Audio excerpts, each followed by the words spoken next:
पढ़ेंगे कि मेनिंजाइटिस होता क्या है। मेनिंजाइटिस का डेफिनेशन देखते हैं। ये एक चाइल्ड हेल्थ नर्सिंग का टॉपिक है जो कि न्यूरोलॉजिकल डिसऑर्डर के अंदर आता है। मेनिंजाइटिस का डेफिनेशन देखते हैं। It is an acute inflammation of the meninges surrounding the brain and spinal cord is called meningitis. एक एक्यूट इन्फ्लेमेशन होता है मेनिंजेस का जो कि सराउंड किसको करके रखता है, ये ब्रेन एंड स्पाइनल कॉर्ड को कवर करके रखता है मेनिंजाइटिस। अगर इसमें इन्फ्लेमेशन हो जाता है तो इसे मेनिंजाइटिस कहते हैं। इसका कॉजेज़ देख लेते हैं कि कॉजेज़ क्या होता है। बैक्टीरियल मेनिंजाइटिस होता है, viral meningitis and fungal protozoa, ये सब कॉज होता है जिसकी वजह से मेनिंजाइटिस कॉज करते हैं। बैक्टीरिया में कुछ बैक्टीरियाज आते हैं जैसे कि streptococcal pneumonia, E coli and meningococcal. Viral में आता है, it is caused by virus such as haemophilus influenza type B virus, enterovirus, echovirus and poliovirus. ये सब कुछ वायरसेस का नाम है जो कि मेनिंजाइटिस को कॉज करते हैं। बैक्टीरियल मेनिंजाइटिस जो मोस्ट कॉमन एडल्ट को अफेक्ट करता है and viral meningitis most common childrens में देखने को मिलते हैं। अब आता है कि फंगल मेनिंजाइटिस या प्रोटोजोआ। फंगल के अंदर कुछ फंगाई आते हैं जैसे कि Cryptococcus, histoplasma and Candida.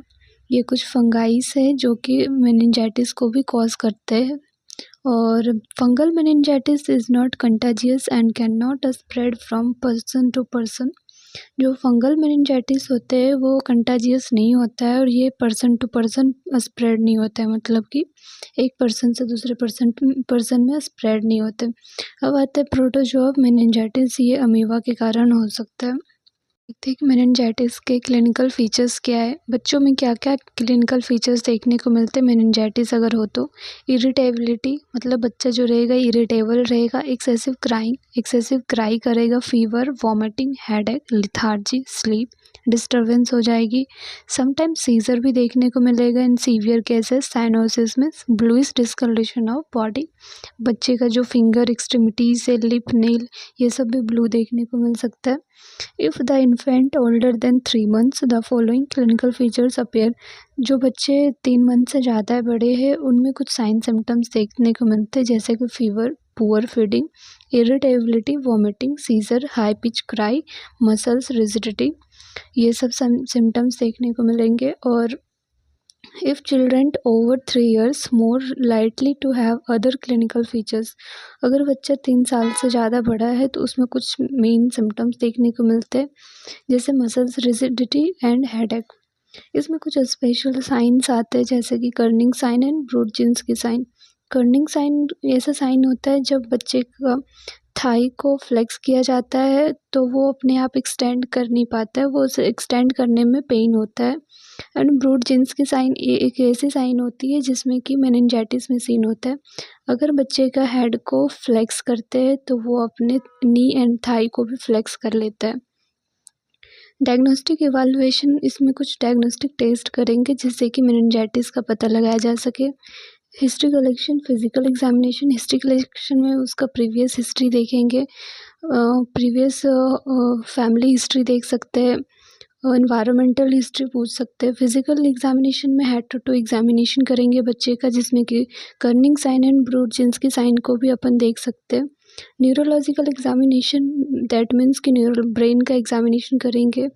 And lumbar को पंक्चर करेंगे जैसे CSF कल्चर कर सकते हैं जिसमें से पता लगाया जा सकता है कि कौन से बैक्टीरिया की वजह से वायरल है या फिर बैक्टीरियल डिसीज़ है। ब्लड कल्चर करेंगे, ब्लड टेस्ट करेंगे। अब हम देखते हैं कि मेनिंजाइटिस जो अपन ने पढ़ा क्लिनिकल फीचर्स एंड उसके कॉजेज़ को, अब उसका मैनेजमेंट किस तरह से करेंगे। फर्स्ट तो मेडिकल मैनेजमेंट आता है जिसमें से कुछ मेडिसिन्स का यूज़ करके उसको मेनिंजाइटिस के जो सिम्टम्स है उसे कंट्रोल किया जाता है, क्योर किया जाता है। Child should be isolated. Firstly upon child को आइसोलेट करेंगे क्योंकि ये एक इन्फेक्शियस डिजीज़ है। और intravenous antibiotic therapy started immediately after cultures. अगर अपने को पता चल गया है कि मेनिंजाइटिस है और बैक्टीरिया या वायरल है या बैक्टीरियल डिजीज़ के वजह से हुआ है तो अपन एंटीबायोटिक थेरेपी स्टार्ट कर देंगे जैसे कि एम्पिसिलिन। इसका जो डोज रहेगा वो 200 to 300 mg पर केजी एंड पर डे। 200 से 300 mg देंगे पर केजी, बच्चे का जितना वेट रहेगा उसके अकॉर्डिंग देंगे। इसमें आता है। फिर नेक्स्ट मेडिसिन आती है पेनिसिलिन, जो कि एक एंटीबायोटिक मेडिसिन है। इसका डोज जो रहेगा 3 मेगा यूनिट पर KG per day for 4 hourly. इसमें अपन 4 घंटे के अंदर देंगे, 3 मेगा यूनिट देते पर KG per day. Duration of treatment generally 10 to 14 days. जो ड्यूरेशन होता है ट्रीटमेंट का वो 10 to 14 डेज़ के लिए होता है, या मीन्स 2 वीक्स मान सकते हैं। Long course treatment up to 4 to 6 week. जो लॉन्ग कोर्स ट्रीटमेंट होता है या 4 से 6 वीक का हो सकता है, 1 मंथ to 1.5 मंथ ऐसा मान के चल सकते हैं। डेक्सामीथासोन, नेक्स्ट मेडिसिन डेक्सामीथासोन देंगे, जिसमें से आता है 0.5 mg पर केजी पर 6 hourly for 4 days in case of bacterial meningitis. अगर बैक्टीरियल मेनिंजाइटिस है तो डेक्सामीथासोन ड्रग भी चला सकते हैं। गिव सिम्टोमेटिक ट्रीटमेंट, और अदर सिम्टम्स के ट्रीटमेंट भी कर सकते हैं, जैसे कि अगर पेशेंट बच्चे को कन्वल्जन या सीजर आ रहा है, उन सब कंडीशन में भी अपने को ट्रीटमेंट प्रोवाइड करना है, मेडिसिन देना है। अब आता है कि नर्सिंग मैनेजमेंट क्या करते हैं। Isolation of the child is essential to protect health care team and other patient. Isolate करेंगे पेशेंट को, जो चाइल्ड है उसको, ताकि जो हेल्थ केयर टीम है उसके हेल्थ को भी प्रोटेक्ट किया जाए, जो अदर पेशेंट है उस वार्ड में उसको भी क्योर किया जाए, ताकि नोज़ोकोमियल इन्फेक्शन स्प्रेड ना हो। अब आता है record vital sign frequently. Vital sign को भी फ्रिक्वेंटली रिकॉर्ड करते रहेंगे, जैसे कि BP, pulse, heart rate, respiratory rate, ये सब को रिकॉर्ड करते रहेंगे। अब आता है after culture is obtained the nurse should start administered antibiotics. Culture के बाद नर्स को एंटीबायोटिक्स स्टार्ट कर देना चाहिए, अगर पता चल जाए कि बैक्टीरियल डिजीज़ के कारण हुआ है तो। The nurse are responsible is observing में side effect of administered antibiotic. Nurse को एंटीबायोटिक्स अगर दे रही है तो उसके साइड इफ़ेक्ट्स को भी ऑब्जर्व करना चाहिए। And neurological sign are observed and frequently reported. जो न्यूरोलॉजिकल साइन है उसे भी ऑब्जर्व करना चाहिए एंड रिपोर्ट करना चाहिए इफ़ क्रिटिकल कंडीशन हो या फिर कोई कॉम्प्लिकेशंस हो तो। Positioning of the child specially side line position which is more comfortable.